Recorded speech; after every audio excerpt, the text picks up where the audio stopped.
perturbe un petit peu que le menu, le bouton Windows soit au milieu.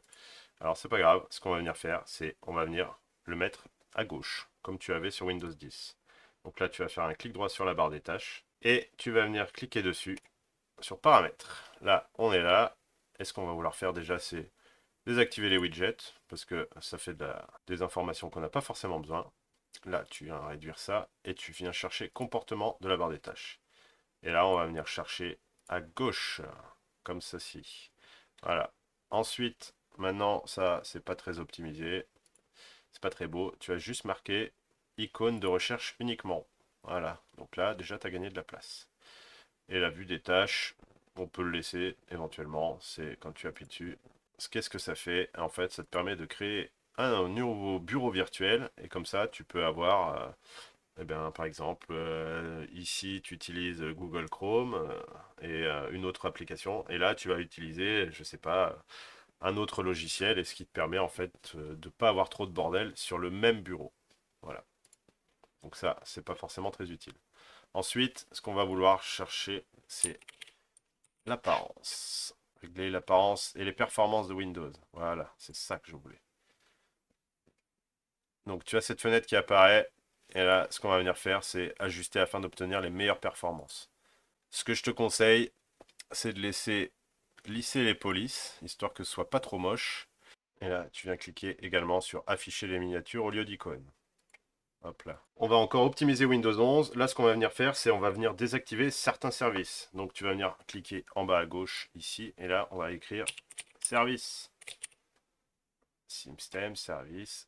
Alors, attention, hein, je vais d'abord faire un petit disclaiming. En gros, lisez bien ce que vous allez désactiver parce que ça se trouve, il y a des services que vous utilisez et que moi, je n'utilise pas. Et l'inverse est vrai aussi. Donc, on va commencer par désactiver la propagation du certificat. Donc là, tu cliques n'importe où, tu tapes PR, propagation du certificat. Voilà, donc tu double-cliques dessus. S'il est là, il est arrêté, ok, le démarrage est manuel. Donc moi, je veux le désactiver. Hop là, j'applique. Ok, et là, en fait, dans cet encart ici, tu as tout ce que ça fait.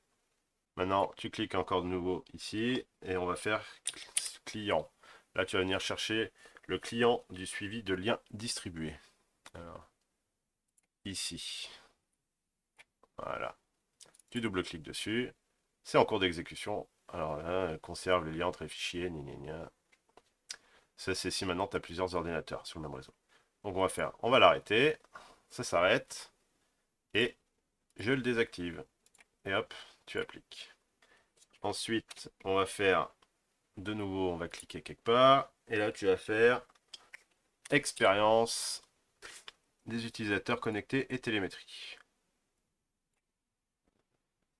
Pareil, double-clic, tu lis, hein, il faut bien penser à lire ce qu'il y a écrit, ce que tu désactives, ça se trouve tu en as besoin. Moi j'en ai pas besoin. Je l'arrête. Et là je sens déjà la différence en ce qui me concerne. Et je vais te mettre un petit dernier. Alors si tu utilises par contre les cartes Windows hors ligne, hors connexion, il va peut-être falloir que tu ne le désactives pas. Genre si tu utilises Google Maps et que tu télécharges les cartes sur ton PC et que tu peux en avoir besoin, ne le désactive pas. Ça pourrait être con pour toi. Alors, attends, gestionnaire de cartes téléchargées. C'est ça, voilà. Je clique dessus. Là, il est arrêté. Ça tombe très bien. Et je le désactive. Appliquer. OK. Voilà. Boum. Là, ton Windows, il commence à aller vachement mieux. Toujours pareil. Maintenant, on va venir optimiser la sécurité du PC. Donc, tu cliques en bas. Tu fais sécurité. Sécurité Windows. On clique dessus. Et là, on va venir, tu vois, donc moi, il va falloir que j'analyse mon PC parce que je ne l'ai pas fait depuis un moment. Alors, paramètres, gérer les paramètres.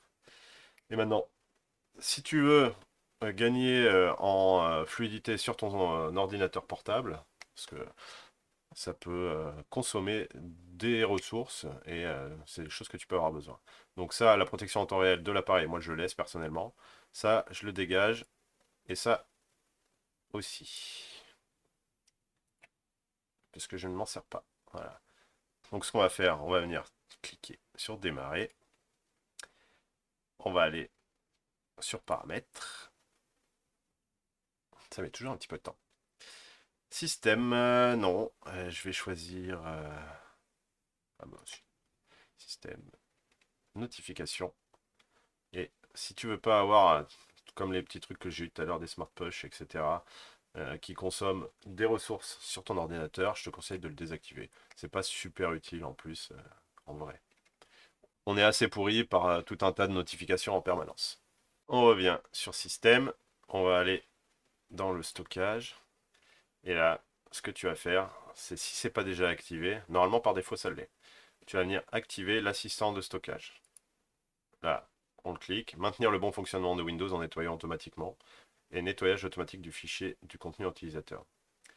Donc pour l'instant, ça n'a rien fait chez moi, parce que c'est un PC virtuel, mais le principe est le même. Si tu fais ça, en fait, ça va maintenir ton stockage en bonne santé. On retourne sur Système, et là, on va aller sur Partage de proximité. Alors, si tu veux pas te retrouver avec des photos de toi sur Internet ou chez un inconnu maintenant, je te conseille vraiment, c'est de désactiver ça. C'est pas du tout secure. On retourne sur Système. Maintenant, on va aller sur Personnalisation. Et là, on va choisir l'arrière-plan. Et on va s'assurer qu'on est bien avec des images.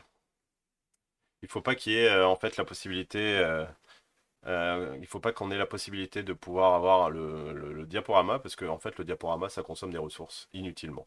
Donc vérifie bien que tu sois sur image. Donc on retourne sur personnalisation et là on va choisir utilisation des appareils.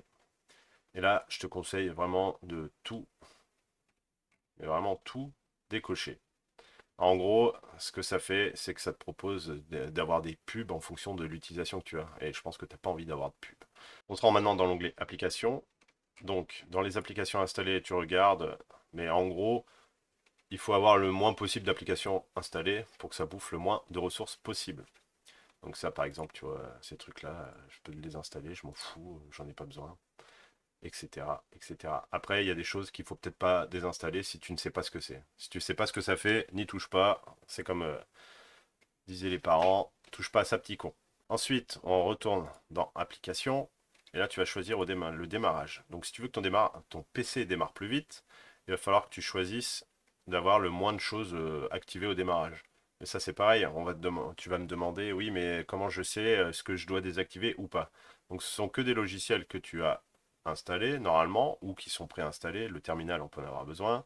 Ça, par exemple, Xbox App Service, t'en as pas besoin, bah, tu le désactives. Windows Security Notification Icon, tu peux le laisser ou pas. Microsoft Edge, tu peux vouloir que ça démarre au démarrage ou pas. Donc ça, c'est à ton choix. Maintenant, moi, par exemple, si je veux que cette application Discord pour communiquer avec mes potes, elle soit activée, je le mets activé au démarrage. Mais ce qu'il faut savoir, c'est que du coup, ton démarrage sera un tout petit peu plus lent. Ensuite, tu vas sur Jeu. La game bar, si tu l'utilises pas, bah, désactive-la. C'est un truc, c'est un peu chiant, ça va s'ouvrir à chaque fois au-dessus de tes jeux. Et franchement, en plus, ça bouffe des ressources pour rien. Windows G. Windows G. Voilà, et ça ouvre ça. Et franchement, ça pourrit le truc. T'en as vraiment pas besoin, quoi. Hop là. J'en veux pas, je désactive. Ensuite, c'est pareil, je retourne sur jeu, capture. Il y a un truc, ça peut bouffer des ressources sur ton PC. Pourquoi? Parce qu'en fait, ça va enregistrer sur les 5 dernières minutes, par exemple, ce que tu as fait, et ça le fait automatiquement. Donc, s'il y a ça, c'est pareil. On le désactive. Hop là, poubelle. Et le mode jeu, ça par contre, tu peux l'activer, ça optimise Windows pour le jeu lorsque tu joues. Maintenant, on va aller dans accessibilité, et là, on va choisir les effets visuels. Alors, si tu es comme moi et que tu as un PC pourri, on va vouloir désactiver les effets visuels. Les effets d'animation, tu vois, moi je les ai déjà désactivés. Regarde, je te montre ce que ça fait, c'est activé. Hop là, ça fait une petite animation et ça revient en haut. Alors ça, on n'en veut pas. Tu vois, maintenant si je clique, elle disparaît. Et elle réapparaît comme je clique. Il n'y a pas d'animation et de superflu, ça sert à rien. Et maintenant, si tu veux protéger ta vie privée, tu vas aller dans confidentialité et sécurité. Et là, on va choisir général. Hop là, les sites web d'accéder à ma liste de langues, gna gna gna, on s'en fout. Windows, améliorer les résultats de démarrage, j'ai rien. En fait, on te flique là. Me montrer des contenus suggérés, ça j'en veux pas. Pareil, appliquer, gna gna gna, j'en veux pas. Poubelle. Comme ça, voilà, au moins, t'es plus fliqué. Et ça, c'est un truc qui est vraiment indispensable. Indispensable, pardon. Diagnostic. Pareil. Expérience personnalisée. Laissez Microsoft utiliser vos données. Ça, moi, je désactive. Afficher les données de diagnostic, je désactive. Etc. Et ça, c'est pareil, désactive. Ça va bouffer de la bande passante pour rien. N'hésite pas à t'abonner et à me laisser un commentaire si tu as aimé ou pas. Si tu as d'autres astuces, si tu as des sujets de vidéos que tu aimerais que je traite. Tu peux également me suivre sur TikTok si tu as envie. Je poste des vidéos tous les jours, ou j'essaye en tout cas, avec des astuces, des raccourcis, des sites web qui sont vraiment sympathiques. Voilà.